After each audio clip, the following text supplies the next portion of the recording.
اللہ کے نام سے شروع جو بڑا مہربان ہمیشہ مہربانیاں فرمانے والا ہے۔ میرے اللہ نے حکم ارشاد فرمایا ہے، یسألونک، اے محبوب پیارے آپ سے سوال کرتے ہیں۔ اور سوال کیا ایک صحابی رسول صلی اللہ علیہ وسلم نے جن کا نام حضرت عمر تھا۔ یسألونک، محبوب یہ آپ سے سوال کرتے ہیں، ماذا،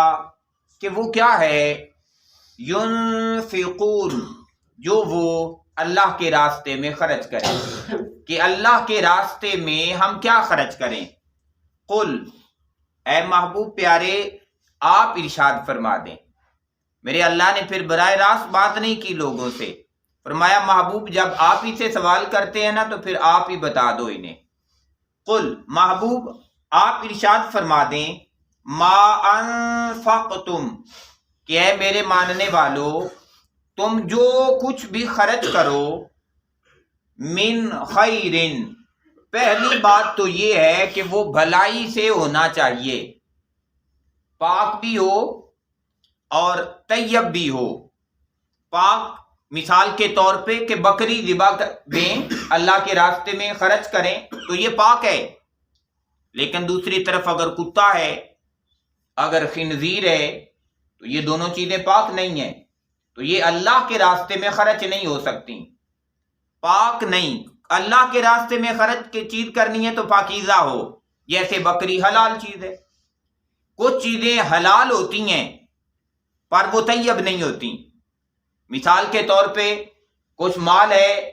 لیکن کسی نے چوری کر لیا ہے، اب وہ مال فی نفسے ہی تو مال ہے، حلال ہے، لیکن طیب نہیں ہے۔ اسی طریقے سے کوئی بندہ بکری چوری کر کے لے آیا ہے تو اب وہ بکری فی نفسے ہی حلال ہے لیکن طیب نہیں ہے۔ وہ طیب تب ہی ہے کہ جب وہ حلال کمائی سے خریدی گئی ہو اور خرید کے اللہ کے راستے میں خرچ کی گئی ہو۔ تو فرمایا اللہ کے راستے میں خرچ کرنا ہے تو مال حلال کا بھی ہونا چاہیے اور طیب بھی ہونا چاہیے، پاکیزہ مال ہونا چاہیے۔ اور پھر ایسی جو بھلائی بھی تم نے اللہ کے راستے میں خرچ کرنی ہے، پھر میرے اللہ نے مصارف بیان فرما دیے کہ اگر آپ صدقہ دینا چاہ رہے ہیں، خیرات کرنا چاہ رہے ہیں، اللہ کے راستے میں دینا چاہ رہے ہیں تو ابتدا اور شروع کہاں سے کریں۔ فرمایا فَلِلْوَالِدَيْنِ، پہلا حق تو یہ ہے کہ آپ اپنے والدین کا ہمیشہ خیال رکھیں۔ اس صدقے سے مراد وہ صدقہ واجبہ نہیں ہے، یعنی زکوٰۃ نہیں ہے۔ زکوٰۃ بندہ اپنے ماں باپ کو نہیں دے سکتا، زکوٰۃ بندہ اپنی اولاد کو بھی نہیں دے سکتا۔ فقہ کی اصطلاح میں اسے کہتے ہیں کہ آپ نے اصول اور فروع کو،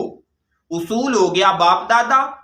اور فروع ہو گیا ہے بیٹا ہے پوتا ہے، انہیں براہ راست زکوٰۃ نہیں دی جا سکتی۔ لیکن اگر ویسے بندے نے زکوٰۃ سے ہٹ کے مال خرچ کرنا ہے تو بہترین صدقہ وہ ہے جو اپنے بیوی بچوں کے اوپر خرچ کیا جائے۔ تو میرے اللہ نے بھی یہاں ارشاد فرمایا کہ تم خرچ ہی کرنا چاہتے ہو تو پھر ہمیشہ اپنے ماں باپ کا خیال رکھیں، ان کے اوپر خرچ کریں۔ اور اگر ان کے اوپر خرچ کرنے سے مال پھر تمہارے پاس بچ گیا ہے اور تم مزید اللہ کے راستے میں دینا چاہتے ہو تو فرمایا والاقربین، پھر تمہارے قریبی حقدار جو ہے نا ان کا زیادہ حق ہے، ان کا پہلا حصہ بنتا ہے کہ آپ اپنے رشتہ داروں میں دیکھیں، جس بھائی کا ہاتھ تنگ ہے، جو ضرورت مند ہے، جسے ضرورت ہے، فرمایا اس پہ خرچ کریں۔ بعض دفعہ لوگ ہوتے ہیں ان کی بڑی بڑی انکم ہوتی ہے، آمدنی ہوتی ہے، ہم سمجھتے ہیں کہ یہ بڑے لینڈ لارڈ ہیں، لیکن بعض دفعہ کاروباری معاملات میں وہ ایسے پھنس جاتے ہیں بیچارے کہ وہ جتنے بڑے لینڈ لارڈ ہوتے ہیں نا اتنا بڑا ہی قرضہ ان کے اوپر چڑھ جاتا ہے۔ تو اگر بندے کی ایسی پوزیشن ہو گئی ہے کہ سٹیٹس بہت اونچا تھا اور اس کے اوپر بہت بڑا قرضہ چڑھ گیا ہے تو وہ بھی آپ کے صدقات کا حقدار ہو گیا ہے کہ آپ اس کا بھی خیال کریں، اپنے صدقات میں سے اس کے اوپر خرچ کریں۔ فرمایا قریبی رشتہ داروں کو دیں، اور اللہ کے نبی صلی اللہ علیہ وسلم نے ارشاد فرمایا جس نے قریبی رشتہ دار کو دیا اسے دوہرا اجر نصیب ہوگا، ایک صلہ رحمی کا اجر نصیب ہوگا اس بندے کو، اور دوسرا اجر جو اس نے اللہ کے راستے میں خرچ کیا ہے، فرمایا اس بات کا اجر اور ثواب بھی اس بندے کو نصیب ہوگا۔ اس وجہ سے قریبیوں کا بہت بڑا حق ہے اور ضرور اس کا خیال رکھنا چاہیے۔ پھر ارشاد فرمایا والیتامی، پھر جو یتیم لوگ ہیں، جن کا کوئی نہیں رہا پرورش کرنے والا۔ فرمایا یہ بھی آپ کو اپنے معاشرے میں، اپنے علاقے میں ان لوگوں کے اوپر بھی آپ کی نظر ہونی چاہیے اور آپ ان کی بھی خدمت کیا کریں۔ والمساکین، اور پھر وہ لوگ جو خود آپ کے دروازے پہ آ جائیں، جو مسکین لوگ ہیں، جس نے خود آپ سے مانگ لیا ہے، جو خود ضرورت مند ہو گیا ہے، تو فرمایا ایسے ضرورت مندوں پر بھی خرچ کرنا، فرمایا یہ بھی تمہارا حق ہے، ان کے اوپر خرچ کیا کریں۔ ساتھ ہی ارشاد فرمایا وابن السبیل، اور اگر کوئی بندہ مسافر ہے اور صرف سفر کی وجہ سے اسے ضرورت لاحق ہو گئی ہے، حالانکہ وہ جہاں اپنے ایریے علاقے میں رہتا ہے وہاں اس کی اپنی پیلیاں اور اپنے مربے ہیں، وہاں کا وہ چودھری اور وڈیرا ہے، لیکن اگر کہیں سفر پہ نکلا تھا اور سفر پہ نکل کے اس کے پاس زیادہ راہ نہیں رہا، اس کی جیب سے سب کچھ خرچ ہو گیا ہے، ختم ہو گیا ہے، گر گیا ہے کہیں، اب وہ ضرورت مند ہے، تو فرمایا اگر تم صدقے کا مال اسے بھی دو گے نا تو یہ بھی تمہارے لیے بہترین مصرف ہے، اللہ تعالیٰ اس کو قبول فرمانے والا ہے۔ تو فرمایا پھر مسافروں کا بھی خیال رکھیں، جہاں ایک بندہ مسافر ہے اس کا خیال رکھنا ہے، تو وہاں وہ راستے جن راستوں سے مسافر گزرا کرتے ہیں، اگر آپ ان راستوں کے اوپر بھی خرچ کریں تاکہ وہ راستے صاف ستھرے رہیں، وہاں سے گزرنے والوں کو کوئی تکلیف نہ ہو، تو یہ بھی آپ کے اللہ کے راستے میں خرچ کرنے کا ایک بہترین مصرف ہے۔ تو فرمایا ایسے کاموں کے اوپر خرچ کریں۔ پھر میرے اللہ نے حکم ارشاد فرمایا وما تفعلوا، فرمایا یہ خرچ تو خرچ ہو گیا اپنی جگہ پہ، یہ پیسے کسی کو دینا، ضرورت کی چیزیں کسی کو دے دینا، مال کسی کو دے دینا، فرمایا یہ چیزیں ساری کی ساری اپنی جگہ پہ ہیں۔ ساتھ ارشاد فرمایا وما تفعلوا، اور تم جو کچھ کرو من خیر، بھلائی میں سے، فرمایا تم جو نیکی کرو فَإِنَّ اللَّهَ، یاد رکھنا کہ بے شک اللہ تبارک و تعالی بِهِ علیم، تمہاری اس نیکی کو خوب جاننے والا ہے۔ اللہ تمہاری نیکیوں کو خوب جاننے والا ہے، بڑی سے بڑی نیکی کریں تب بھی وہ خوب جاننے والا ہے، چھوٹی سے چھوٹی نیکی کریں تب بھی وہ خوب جاننے والا ہے۔ اور ساتھ ارشاد بھی فرماتا ہے کہ فَاسْتَبِقُوا الْخَيْرَاتِ، اے لوگو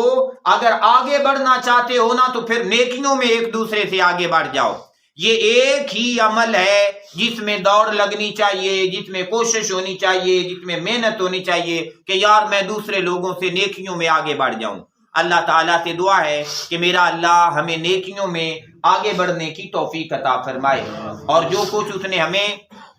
اپنے فضل سے عطا فرمایا ہے اس میں سے میرا اللہ ہمیں اپنے دوست احباب بہن بھائیوں کو بھی شامل کرنے کی سعادت عطا فرمائے۔ قبلہ مفتی صاحب سے پوچھا گیا کہ کیا اذان کے بعد تصویب کہنا جائز ہے؟ تصویب کہتے ہیں کہ اذان بیسک ایک اعلان ہے کہ لوگوں نماز کا وقت ہو گیا آ جاؤ، پھر تھوڑا وقت گزرتا ہے، 10 منٹ گزر جاتے ہیں، 5 منٹ گزر جاتے ہیں، پھر مسجد سے اعلان ہو جاتا ہے، بعض دفعہ صلاۃ و سلام پڑھ دیا جاتا ہے، یا بعض دفعہ ویسے اعلان کر دیا جاتا ہے کہ اذان ہو گئی تھی، نماز کا وقت ہو گیا ہے، آپ تشریف لے آئیں۔ تو کیا جب پہلے اعلان ہو گیا ہے تو یہ دوبارہ صلاۃ پڑھنا یا دوبارہ اعلان کرنا یہ جائز ہے؟ مفتی صاحب اس کا جواب ارشاد فرماتے ہیں کہ تصویب کسی اعلان کے دوبارہ کرنے کو کہتے ہیں۔ فقہی اصطلاح میں تصویب کے معنی ہے کہ اذان اور اقامت کے درمیان نماز با جماعت کا دوبارہ اعلان کرنا، کیونکہ اذان بھی فی نفس ہی ایک اعلان ہے۔ فتاوی شامی میں ہے کہ مغرب کے سوا باقی تمام نمازوں کے لیے تصویب جائز ہے، کیونکہ دینی امور میں لوگوں میں سستی کا رجحان بہت زیادہ پایا گیا ہے۔ علامہ شامی رحمۃ اللہ تعالی علیہ لکھتے ہیں کہ قامت یعنی نماز کھڑی ہونے کا وقت ہو گیا ہے، نماز کھڑی ہو رہی ہے،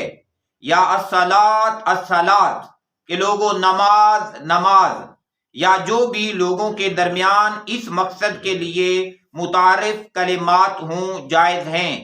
جیسے کراچی کی بعض مساجد میں الصلاۃ والسلام علیک یا رسول اللہ پڑھا جاتا ہے۔ علامہ شامی